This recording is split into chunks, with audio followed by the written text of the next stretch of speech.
Welcome to Faith Works Live. Here's your host, Rebecca Haney. Hello and welcome to Faith Works Live. It is a beautiful day, if cold and snowy, in our neighborhood, and it's a day the Lord has made, so no better reason than now to rejoice and be glad in it. There's so much going on in this world, and it can feel like a challenge to look for hope. Like I'm a big fan of the truth. I want to know. If anybody asks, hey, you want the good news or the bad news? Usually I go with bad news first, because then there's the good news. You've got something to look forward to, right? The spoonful of sugar on the other side. Well, these days, when we look at what has happened in our culture and the part that we've played, or maybe the part that we failed to play, that can feel like an awful lot of bad news. But I believe that the truth and knowing the truth is always the best position you could possibly be in. Number one, we have to know the truth in order to make any necessary changes, bring the culture back from this like bobsled towards Gomorrah that we're on. It's snowing outside, so I've got all the snow metaphors. In order for us to know the truth, we have to be willing to be uncomfortable. And Cheryl Chumley is our guest. You've probably seen her work in the Washington Times or maybe heard her on the Bold and Blood podcast. And she's got a specific focus right now on what has been admitted, because it's fascinating, the gaffes. I used to say that a gaffe is when a politician opens their mouth and the truth comes out. Fascinating admissions. People like, my favorite person and yours, Anthony Fauci, have now finally admitted what we had been saying all along over the last several years, that when we were told to trust the science, they were kind of just making it up as they went along. I know, you're shocked. Cheryl Chumley is our special guest, and she's got a great column out on precisely this topic. Cheryl, welcome to the show. It is great to be with you. Thank you so much for having me. Of course. Well, we're excited to have you with us. I love people who are bold and blunt, and I love people that are willing to dig down into some uncomfortable truths. Your newest column that we're going to talk about today deals with Anthony Fauci, and really it's about when science starts replacing God. And I find that a fascinating angle. Let's talk a little bit about the background on why you wrote this piece and what happened. What did Anthony Fauci admit that got you fired up enough to tackle this? Well, I've been following Anthony Fauci from day one of the coronavirus, and I have been calling him out in my columns and in one of my most recent books, Lockdown, about the coronavirus and all Anthony Fauci's lies for the longest time, because you talk about revealing uncomfortable truths. Here's a guy who was given the widest and largest of platforms to pretend that he was science, that he only put forth the best science and data and left the policy to the politicians, but he never did. He always ducked and dodged and sort of watered down his advisements with words like potentially and perhaps and could happen, and then allowed the politicians and the media to run roughshod over individual civil rights based on those gloom and doom predictions. So I wrote this piece because in his recent closed-door hearing before Congress, a subcommittee of Congress, he said, well, that social distancing, that 6-foot social distancing, turns out wasn't science at all. It wasn't scientifically based, and he didn't even know where it came from. And yet he used the 6-foot social distancing as call for close downs and shutdowns for years in America. And how crazy is that? I just want everyone to take a minute and realize that the majority of America, I mean, there's a lot of people who are very proud of the fact that overall they did not comply and they do not regret. You are my people. Hear, hear. But the struggle that we had against most of our society suddenly now acting in such ways that were contrary to nature. And we believed that we were doing it based on the voice of authority, the voice of science. We were told over and over again to trust the science. And at one point, a little later on, Anthony Fauci basically said, I am the science. That's an actual quote. That's a thing he said. And yet, what he's admitting now, and kind of in an off-the-cuff way, very casually, just saying, oh, yeah, I don't really know where that came from, but it sounded good. It sounded good to say stay 6 feet apart, and we all believed it. And we bought it. And there were one-way signs in the grocery stores telling us we couldn't get any closer than 6 feet apart. Otherwise, you were going to kill grandma. The level of control that presents over people, the fact that there was no good basis for it, I don't know how to justify perpetuating that on people, and how he's even allowed to be, walking around a free man, quite frankly. Well, it's very evil, and there seemed to me, anyhow, from a Christian perspective, for 3+ years under the coronavirus, to have this sort of demonic force Mm, take over in America, and people just lost their minds. And yeah. look, if Christians had done their job for the last couple decades and been strong in their faith and unafraid to speak out on the wickedness of the culture and how that was skewing our politics, and been bold in speaking out about the Judeo-Christian founding of America, Hmm. and not cared so much about their 401(k)s or their bigger houses. If Christians had been Christian and spoken out louder, we would not have been at the point in this country where somebody like Anthony Fauci, who is a self-professed humanist, which is another word for an atheist, what was allowed to strip us of our liberties in America, which come from God, God-given individual liberties. And so that's what happened in America. We allowed somebody with degrees after his name, PhD in this, science expert, and so forth, to dictate to individual citizens whose rights are supposed to come from God how exactly to live. Hmm. And if we kept God at the forefront in this country, it never would have happened. Well, and I really appreciate that that's the angle from which you're telling this story, because it's one thing to be upset about a lie being told and the fact that we believed it for far too long. It's another thing to realize the larger shift that's at play here, the foundations of the lie, the foundations of that deception. And I think you point to that. You say in your column, this is what happens when science supplants God. Truth becomes whatever is wanted at the time. Humility gets tossed to the side. Fact comes from the imaginations of human minds based on whims of politics, pride, and personal agendas. And Fauci is only one small part of that. I think that's perfectly stated because we have to, in order to follow the truth or to care about the truth, we have to believe that there is such a thing as truth. And ultimately, from a Judeo-Christian perspective, we believe God is truth. And so we should be very at home with the understanding that there is objective truth, but also that it's a lot bigger than we are. That if our desires and our whims conflict with truth in reality, then we're the ones with a problem. Like the truth isn't going to change based on our feelings about it. As we like to say, facts don't care about your feelings, as Ben Shapiro often says. But how is it that we, people that should have known better, fell for this? I think that's my biggest question over and over again. Why did we allow our churches to close? Why did our representatives, the people that would say that they were God-fearing men and women, particularly conservatives that care about limited government, suddenly start going along with the lies that were based in fear and not science at all? Well, you just named it. The reason why it happened and we ceded all our individual liberties and rights is because of fear. And as soon as we realized as a nation, as a God-fearing people in this country, that fear was at work, that should have been a wake-up call that fear, the opposite of fear is faith. And so that should have been a red flag that, wait a minute, we need to calm down, take a cooler head approach to this and see what's going on. And then that would have opened the doors to all the deceptions that started from day one. Anthony Fauci from day one started talking about computer modeling is what he used to predict the deaths from the coronavirus. Mm-hmm. And if you follow the climate change alarmism, which I'm sure you and all your listeners and watchers do, that is the exact same foundation the radical environmentalists use to justify trying to steal all individual liberties and control the world. They use computer modeling. Computer data is only as accurate. It only spits out data that's accurate based on the numbers that you put in it.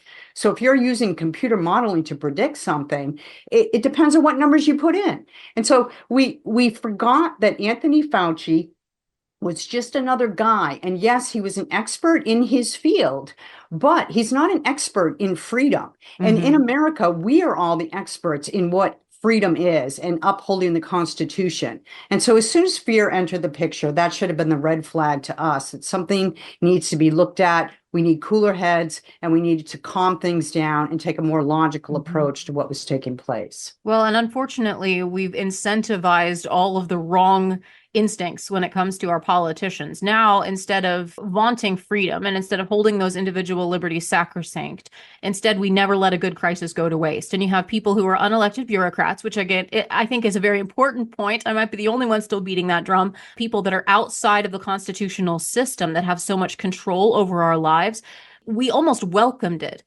When we are scared, the people that cannot turn to God turned to government. And that was so revealing. These last 3 years have been so revealing in terms of all of the idols that we have in 21st century America.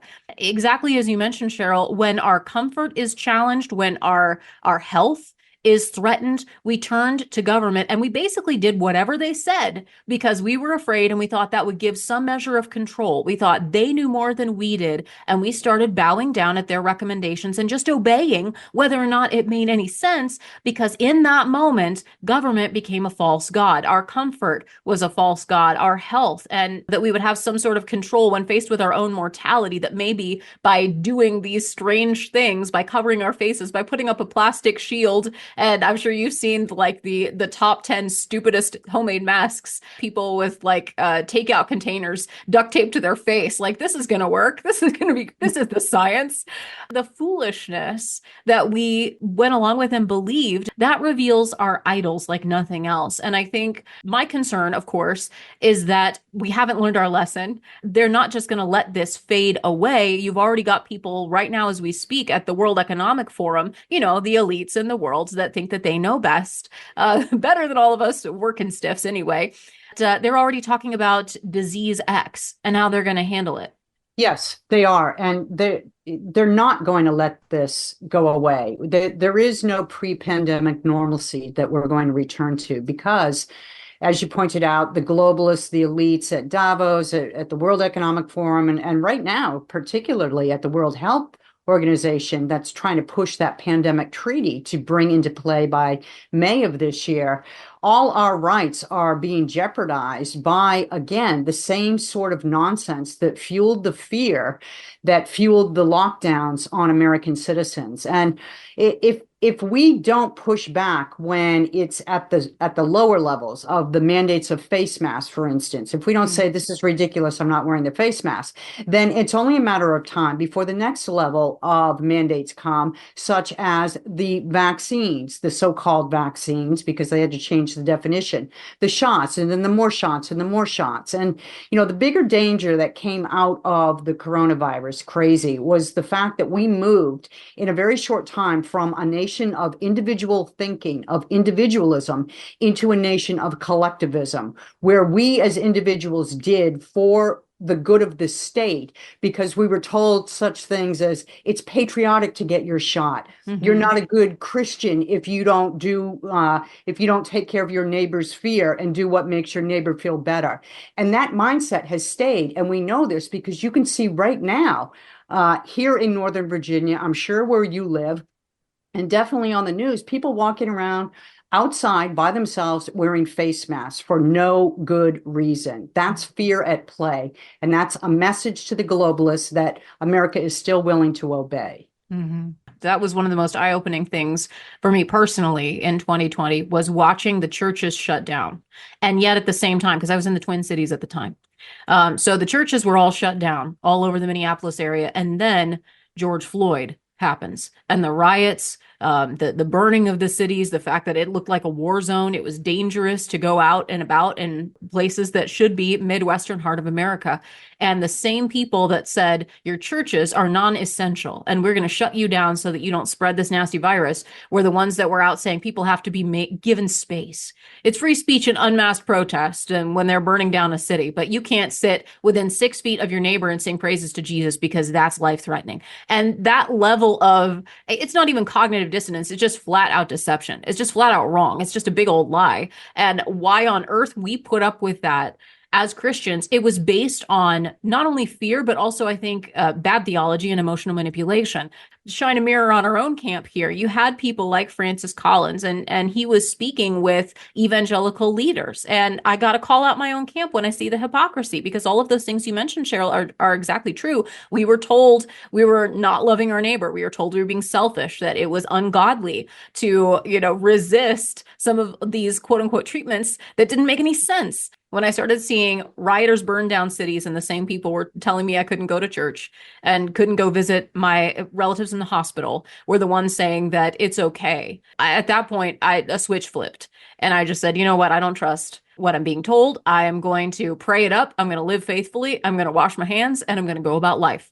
I think there are a lot of people that have awakened to that, but I'm more concerned that there are many who have not. And I'm concerned that I'm not hearing any apologies, almost any, from any of the forces that were wrong this whole time. I think if it were genuine mistakes, they would be apologizing, and they're not.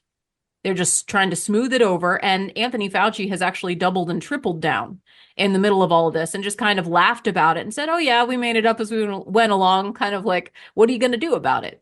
And what's to stop them from doing it again? So pardon me, I hope I sounded taller because I was up on a soapbox for a second. But Cheryl, as we're moving forward, I think I don't know that we have learned our lesson. I think we're trusting the same people. Maybe not everyone, but as America in general.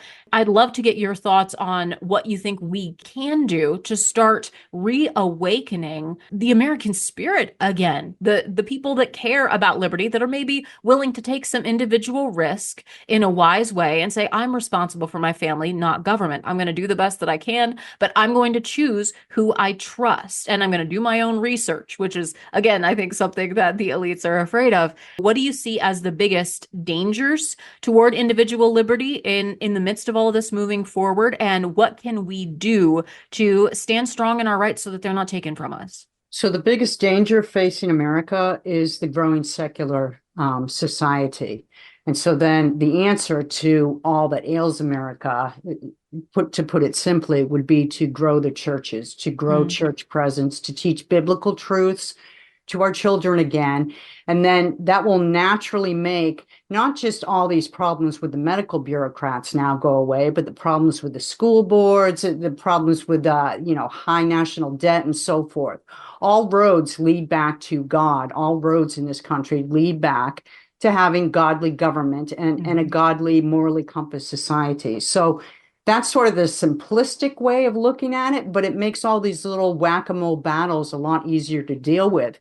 Because if you see them all through the Christian worldview first, then you can see that there's really only one battle being waged here, right? It's the fight for God-given individualism versus the evil collectivism that the left is trying to bring into this nation. So when you ask, what can we do? You as an individual, me as an individual, all individuals can take a strong, uncomfortable stance. And next time this comes around, you can just say no. When somebody tells you, when you go to your local Walgreens or CVS or Home Depot or whatever to go in and shop, and you see a sign on the window saying face masks must be worn as a condition of entry, it's the law. You can say, you know what? It's not the law, because there were no laws ever passed. This is coming from a local government bureaucrat who is trying to dictate how you as an individual behave. And too many people just went along to get along. And if we as individuals stopped having that mindset and started returning to the times where we thought for ourselves and remembered that government is our humble servant, they work for us, then I think a lot of this stuff would just naturally go away and naturally fall back into place. And we would have the God-given liberties that we were guaranteed at the outset of this nation. Amen. I don't think that we can do that. I mean, it goes back to the old John Adams line that the Constitution was crafted for a moral and religious people, and it's wholly unsuited for any other. One of the brilliant things that you point out in your piece that I've been mentioning is that we're allowing the atheists to dictate wisdom to us. And people like an Anthony Fauci can literally go on camera and laugh about the fact that he is the science, basically declaring that I am God. And he's done that as well, too. When he's been asked about his faith and his guiding principles, he'll say, I'm a Catholic, but I really don't think that has anything to do with it. That basically says it all. And the more that we continue to move away from God and we profess to be wise, and Romans 1 has something to say about this, that when we profess to be wise, but we exchange the truth of God for a lie, then we become utter fools. Again, we kind of look back and laugh at the foolish things that we subjected to and submitted to in the name of science or wisdom. And like every other idol, it's come crumbling down. But we have to stop building these idols and instead turn to the truth. So absolutely an amen, Cheryl. Your quick thoughts, because you talked about kind of the future of where this is going to go, that the people that wish for power and that think that they know better than you are collectivists. And we've mentioned briefly about things like the World Economic Forum, Davos. I wonder what we should be watching for. I've highlighted the headlines that have come out about disease X and that they're preparing again to try to build on and stoke this fear because it's still alive in many people. What else should we be watching for and should have our ears to the ground regarding? Well, this disease X that you reference is an excellent starting point to keep an eye on because it ties into the pandemic treaty that the World Health Organization wants to pass and implement this year, so as to basically take control of determining whenever a virus breaks, whether it has pandemic possibilities or not, and then dictating to the local government how they have to respond to that pandemic. And of course, that's code for lockdown. But I would also keep abreast of how they're tying viruses to climate change, because the argument that they're making, the globalists are making, is that if we do not take control of climate change, if we don't stop certain emissions from polluting our world, it's basically going to, for instance, drive animals out of their area of habitat closer to humans. And since animals carry diseases, humans will catch those diseases and more people will die, more people will die, more people will die. So they're actively, tying the viruses and pandemic possibilities to climate change controls. And I've heard that. Now that you mention it, I kind of, again, scoff because it seems so ridiculous that there are people who truly are moved by this. I suppose if you're looking to fabricate a crisis, climate change is a global concern, which would require a global response, which that would take away your individual sovereignty, your national sovereignty, because we have to approach it from a globalist collectivist perspective, don't you know? Cheryl, I absolutely love your writing. I love how bold and blunt you are. People can check out after they check out all of mine, they can catch up on Bold and Blunt, and I will link that down below. Are you in the DC area? I am. God in bless Northern you. Virginia. Yes. Right in the pit. Right in the belly of the beast, man. Yes. So keep in touch with you at your website. Check out your Washington Times work. Any other place people should know about how to connect with you? My Substack is Cheryl Chumley, and I'm on X at CK Chumley. Thank you. Excellent. Thanks for speaking with us. Thanks for being on that wall. We need more and more watchmen as the clarion voices to turn us back to the truth. So like I said, in the middle of the darkness, I know that God has a reason for us here, that he has appointed us for such a time as this. And all we have to do is stand up, speak up, show up, not get shut down. We just have to speak the truth. He'll take care of the rest. Let him be in charge of the consequences. Come what may, we must stand strong for what we know to be true. And that's where I find my hope. What about you? Where are you looking for hope these days? What brightens your day? Well, I read the Bible every day, so I start with that foundation. There you go. And I know that it doesn't take a majority for God. He works through one. So I believe in the power of an individual as well. Amen. Cheryl, you're my kind of gal. Thanks for joining us and for speaking with us in the middle of snowy Iowa. Next time you're in town, just let us know and we'll get some coffee. Absolutely. Thank you. God bless. You're welcome anytime. Cheryl Chumley, check out her article that we were referencing down below, as well as her Substack and podcast. It doesn't take a lot. The devil really works well in making it feel like standing up for truth is such a big deal. Nobody's going to like you anymore. Everyone's going to think this or that about you. And so the burden is too great to speak up. But the more that we do it, the more that we practice the truth in all the little ways in our daily lives, and we refuse to be silent about things that matter, even speaking up in a very kind way, in a very gracious way. And we just say, no, I'm sorry, I can't do that. I will obey God rather than men. Thank you. I love you. You're my neighbor. Or if you're my enemy, I love you too. That's what we're called to be and called to do. And I pray that you and I can help lead the way for God's people first, because I think it has to start here. A renewal of our nation, a revival of truth in our land, which can lead to a resurgence of freedom, a rediscovery of freedom in this land of the free once more. Thanks for listening to FaithWorks Live. Remember our mission, which is to love God, to serve people, and to live free.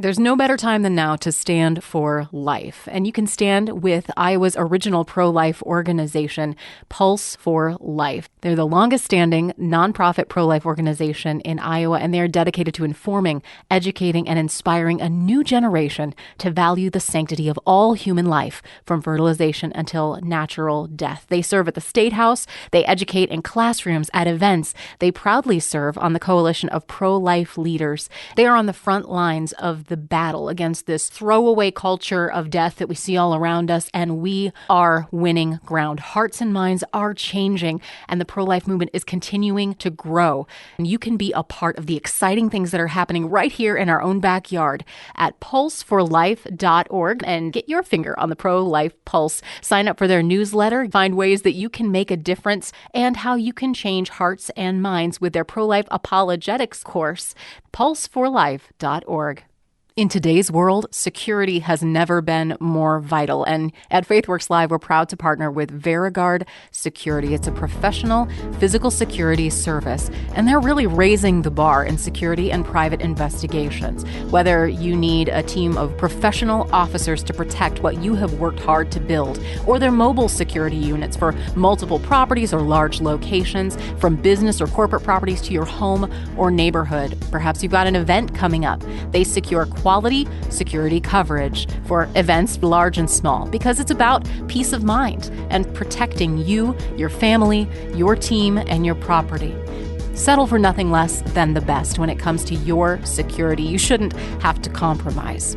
When it comes to security, you can trust VeriGuard. Contact them today at veriguard.us. That's VARA guard.us.